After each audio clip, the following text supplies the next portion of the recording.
Setelah sebelumnya Gojing menguasai pukulan penakluk naga dengan sempurna, jurus yang diajarkan langsung oleh pengemis utara, salah satu dari 5 master top global, dia dan Wanyan lalu memutuskan bersaksi menjadi saudara angkat. Dan disinilah untuk pertama kalinya Wanyan akhirnya berhadapan langsung dengan mantan pasukannya sendiri ketika pasukan dinasti Jin menyerang putri dari kekaisaran Mongol, di mana perang tersebut juga menjadi bukti kalau Wanyan benar-benar telah memihak dinasti Song.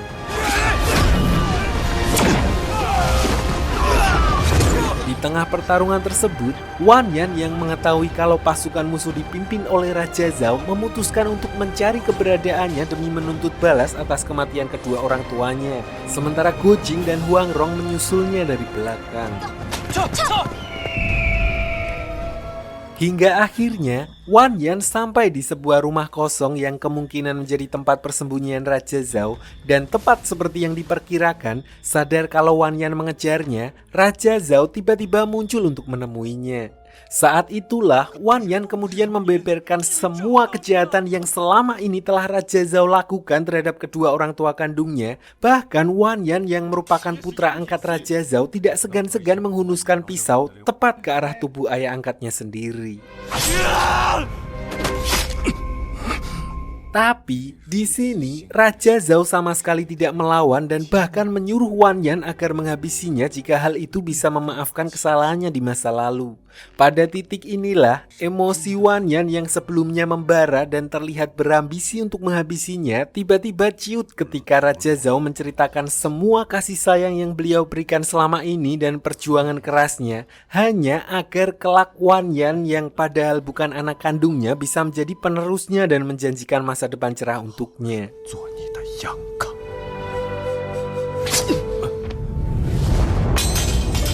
Disinilah Wanyan yang bimbang akhirnya mulai goyah, di mana dia akhirnya menyuruh ayah angkatnya untuk segera pergi sebelum Gojing sampai ke sana. Namun yang tidak mereka sadari adalah obrolan mereka barusan didengar dengan jelas oleh Nianxi yang oleh Ouyang disembunyikan di tempat tersebut tanpa bisa melakukan apapun. Tidak lama berselang, Gojing dan Huang Rong muncul untuk menyusul Wanyan dan menanyakan terkait keberadaan Raja Zhao, di mana Wanyan pun menjawab kalau Raja Zhao telah berhasil melarikan diri dan bertingkah seolah-olah tidak terjadi apa-apa.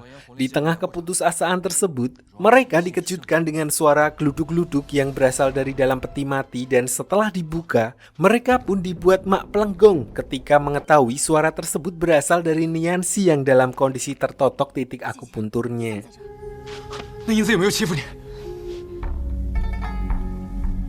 Di sini, Nianxi kemudian memberitahu kalau semua itu merupakan ulah dari Ouyang bersama pengawalnya. Namun di samping itu, kejadian tersebut juga membuat Wanyan agak panik karena secara tidak langsung Nianxi telah mendengar semua obrolannya dengan Raja Zhao. Sadar kalau ada yang aneh dengan perilaku Nianxi, Huang Rong lalu memutuskan untuk membawanya ke pemandian air panas di daerah Magelang untuk membuat tubuh mereka rileks setelah ikut berperang.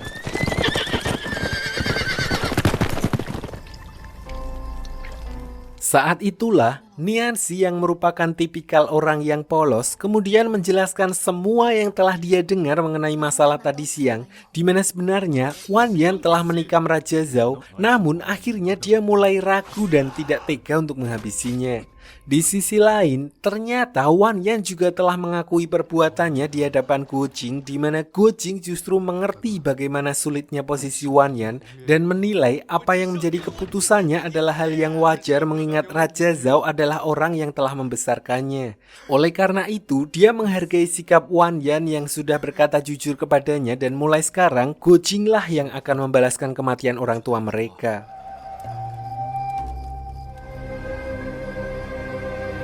Singkat cerita, keesokan harinya, Wanyan bersama Nianxi secara diam-diam memutuskan untuk berpisah dan pergi lebih dulu untuk pulang ke kampung halaman Nianxi. Sementara Gojing dan Huang Rong akan kembali menemui Putri Hua dan menjenguknya setelah mengalami luka akibat diserang oleh pasukan dinasti Jin tempo hari, sekaligus untuk menjelaskan tentang pembatalan perjodohan mereka.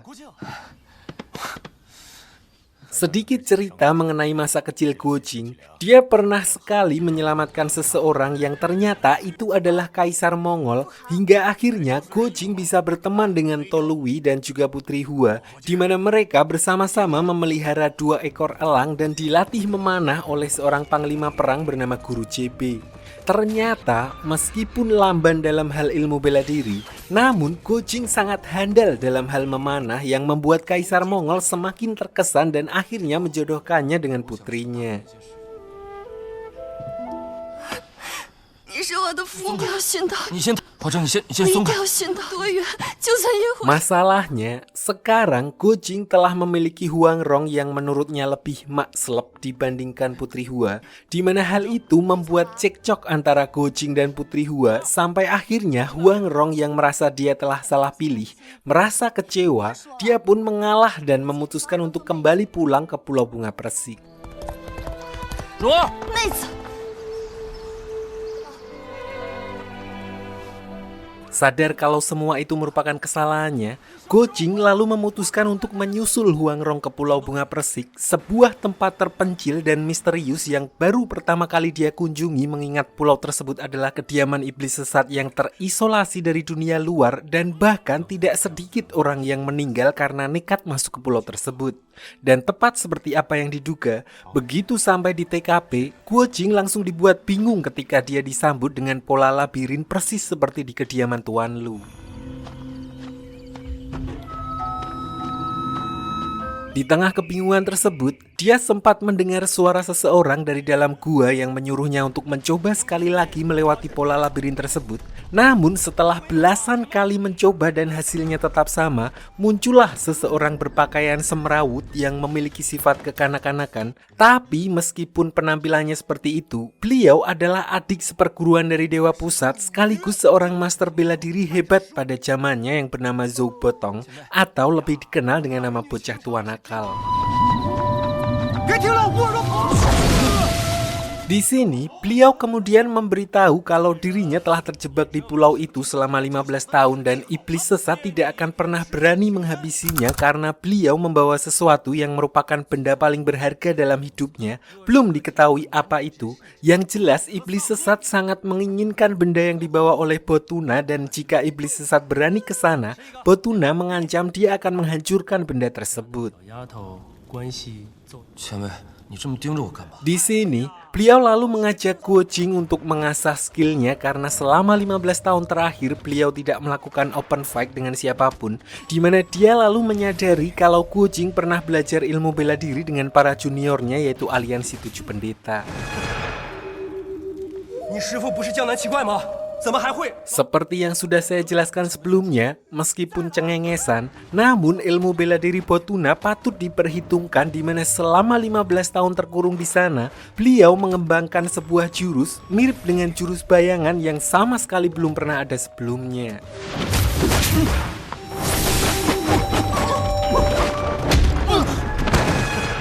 Disinilah karena mereka juga tidak bisa kemana-mana, beliau lalu mengajarkan jurus tersebut kepada Gojing di mana jurus ini sebenarnya bisa dikatakan gampang-gampang susah. Dia berlatih menggunakan tangan kirinya melawan tangan kanan sehingga ketika sudah terbiasa, kedua tangan itu seperti mempunyai gerakan sendiri yang terlalu ajak sehingga seolah-olah ada dua bocah tua nakal. 练习画方画圆时。 Awalnya, Gojing sempat kesusahan mempelajari jurus tersebut karena hanya segelintir orang yang bisa menerapkannya. Namun ajaibnya, setelah berusaha menyatukan titik fokusnya, meskipun lamban dalam hal lain, Gojing akhirnya berhasil mempelajari teknik dasar dari jurus bayangan tersebut hanya dalam semalam. Di mana Botuna menilai kalau apa yang barusan Gojing lakukan merupakan bakat yang luar biasa karena bahkan Botuna sendiri pun membutuhkan bertahun-tahun untuk mempelajari jurus tersebut. 我已经很慢了。 Di sela-sela makan siang, Botuna sempat menceritakan tentang pertandingan Gunung Huasan yang diikuti oleh para master top global untuk memperebutkan sebuah kitab, yaitu kitab 9 Yin. Usut punya usut, kitab tersebut dibuat oleh seorang penulis dinasti Song yang mendapat perintah dari kaisar untuk merangkum puluhan ribu kitab bela diri menjadi sebuah kitab, dan akhirnya juga membuat penulis tersebut menjadi master bela diri yang jenius. Sayangnya, hal itu juga membuatnya berselisih dengan para pendekar hebat lain yang membuat semua keluarganya dihabisi, di mana dia lalu mengisolasi diri dan berlatih selama 40 tahun. Dan ketika dia kembali dan hendak menghabisi semua musuhnya, mereka sudah meninggal. So dia pun memutuskan untuk kembali dan menuliskan semua rangkuman yang telah dia pelajari menjadi 2 bagian kitab 9 Yin.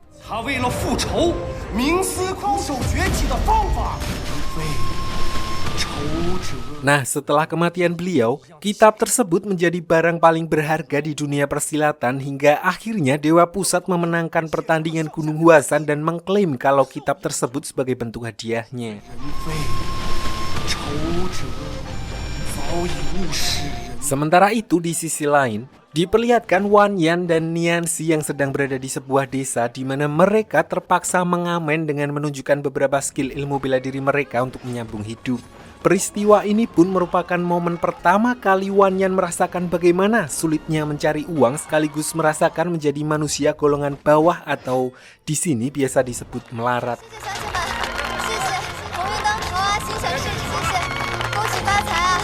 Disinilah dia juga mendapatkan pengalaman yang hanya akan dialami oleh para kalangan menengah ke bawah, di mana mereka dihampiri oleh oknum pejabat daerah dinasti Song yang sok-sokan meminta uang pajak dengan alasan karena Wan Yan dan Nian Xi telah membuat acara tanpa izin RT RW.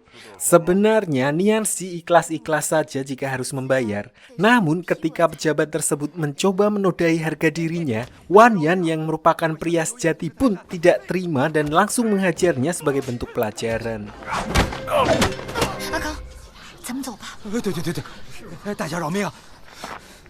Akibat dari tindakannya barusan karena merasa dipermalukan, malamnya si pejabat kembali datang ke penginapan mereka di mana kali ini dia datang bersama banyak sekali bawahannya dan bahkan tidak segan-segan menjadikan Nian Xi sebagai sandera. Karena jumlah mereka terlalu banyak sedangkan nyawa Nian Xi berada di ujung tanduk, Wan Yan pun hanya bisa pasrah dihajar oleh orang-orang tersebut, bahkan dia diancam akan dibunuh.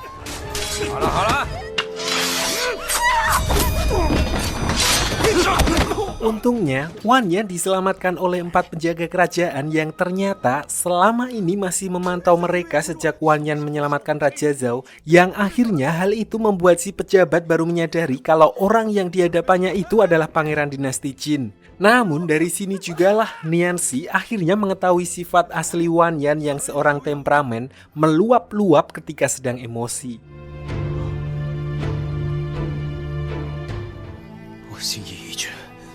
Keesokan harinya saat mereka melanjutkan perjalanan, mereka mendengar seorang anggota sekte pengemis yang ditindas oleh para bandit dari dinasti Jin, di mana Nian Xi yang pernah berutang budi kepada sekte pengemis lalu berusaha menolongnya dan membawanya ke sebuah rumah kosong untuk diobati.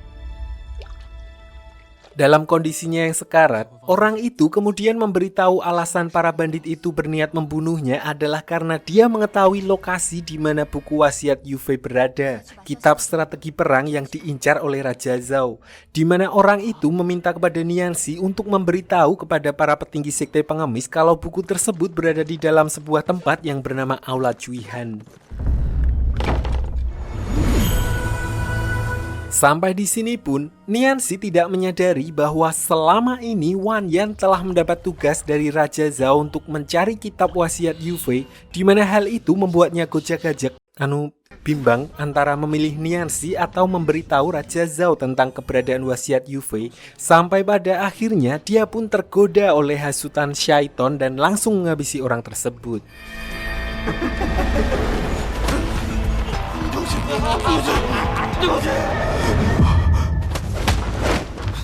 Kembali ke Guo Jing dan Botuna yang masih bertahan di gua. Di sini, Botuna sempat terpukau dengan bakat yang dimiliki Guojing. Tidak hanya itu, dia juga terkejut ketika mengetahui kalau Guojing telah menguasai 18 pukulan penakluk naga milik Sekte Pengemis. Karena bisa dibilang Botuna dan Pengemis Utara adalah sahabat dekat dan oleh karena itu, Botuna kembali mengajari Guojing beberapa jurus lagi untuk meningkatkan ilmu bela dirinya. 十巴掌完美互补。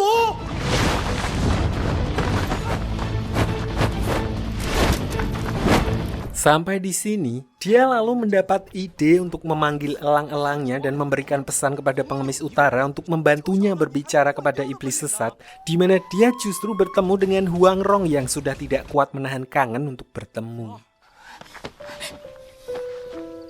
Masalahnya, di saat yang bersamaan, iblis sesat tiba-tiba memergoki mereka dan berniat menghabisi Guojing yang telah nekat datang ke Pulau Bunga Persik. Saat itulah bocah tua nakal juga muncul untuk menengahi keributan tersebut. Sialnya, dia justru tergigit ular yang entah datang dari mana. Tidak hanya itu, Huang Rong juga ikut heran kenapa di pulau itu mendadak banyak ular yang berdatangan, di mana kejadian itu belum pernah terjadi sebelumnya. Sampai akhirnya, Guojing pun memutuskan membawa Botuna kembali ke gua untuk segera diobati, sementara iblis sesat membawa Huang Rong kembali ke rumahnya.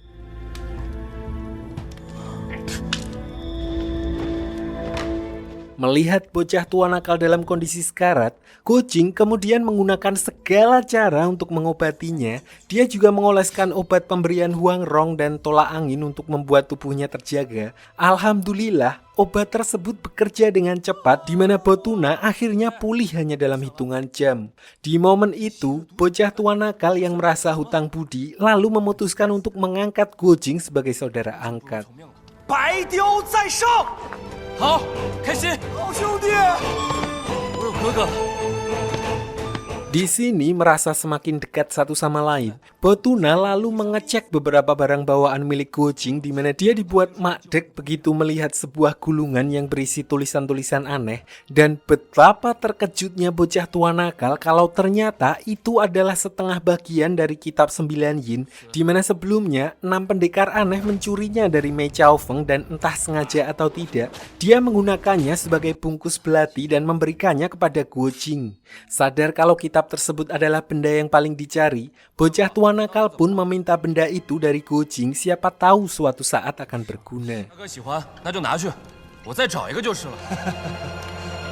Tapi tidak berselang lama, mereka kembali mendapat teror dari puluhan ekor ular yang tiba-tiba muncul di tempat tersebut. Di sini, Guojing mulai curiga kalau ular tersebut merupakan peliharaan Ouyang dan itu artinya Ouyang dan antek-anteknya sedang menuju ke tempat tersebut.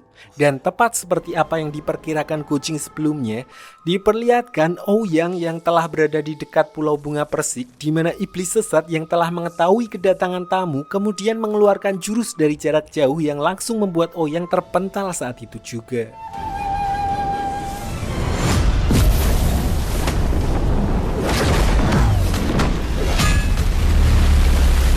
Ternyata Ouyang tidak datang sendirian, melainkan dia datang bersama pamannya yaitu Racun Barat yang terkenal memiliki jurus-jurus dengan bisa yang sangat mematikan.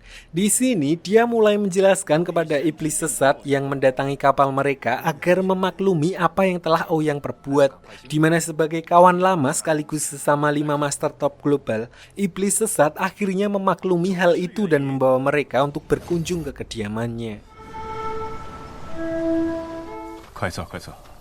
好， Sementara itu, Botuna yang melihat kepolosan Guojing yakin kalau dia adalah orang yang tepat. Dia mendapat ide untuk mengajarkan semua yang tertulis di dalam kitab 9 yin. Namun, beliau masih merahasiakan kalau ilmu yang akan dia ajarkan adalah kitab 9 yin. Di mana ternyata selama ini benda yang paling dicari oleh iblis sesat yang dia pegang adalah setengah bagian lain dari kitab 9 yin yang dicuri oleh Mei Chaofeng.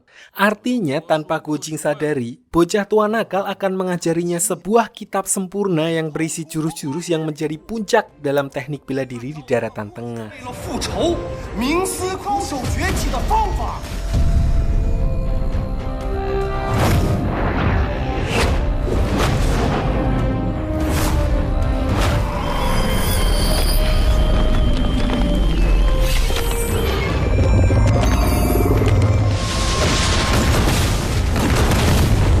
Tapi Tapi di tengah latihan tersebut, tiba-tiba Huang Rong muncul untuk menemui Guo Jing dan mengajaknya pergi dari Pulau Bunga Persik, di mana ternyata kedatangan Ouyang dan pamannya sebelumnya bermaksud untuk melamar Huang Rong.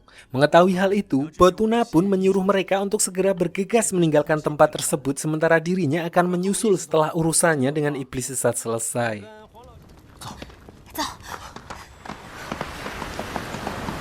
Namun begitu sampai di pinggiran pantai, tiba-tiba Ouyang muncul untuk menghadang mereka di mana Guo Jing kemudian menggunakan jurus yang diajarkan Botuna barusan tanpa menyadari efek dari jurus tersebut yang langsung membuat Ouyang terpental. Di saat yang bersamaan, giliran racun barat dan iblis sesat yang datang ke sana untuk menunjukkan jurus mereka masing-masing, di mana di sini diperlihatkan betapa mengerikannya tekanan energi dari dua orang master top global.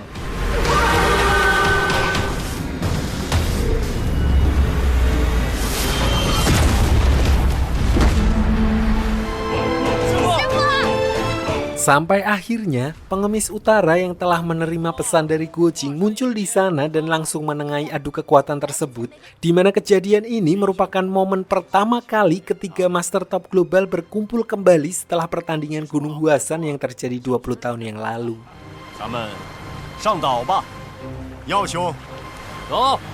Sampai di sini, iblis sesat kemudian membawa mereka kembali ke kediamannya untuk membahas siapa yang lebih pantas mendapatkan Huang Rong, di mana racun barat mewakili Ouyang sedangkan pengemis utara akan mewakili Guo Jing. Namun karena mereka sama-sama ngotot, racun barat dan pengemis utara pun memutuskan untuk bertarung untuk menunjukkan siapa yang paling hebat di antara mereka.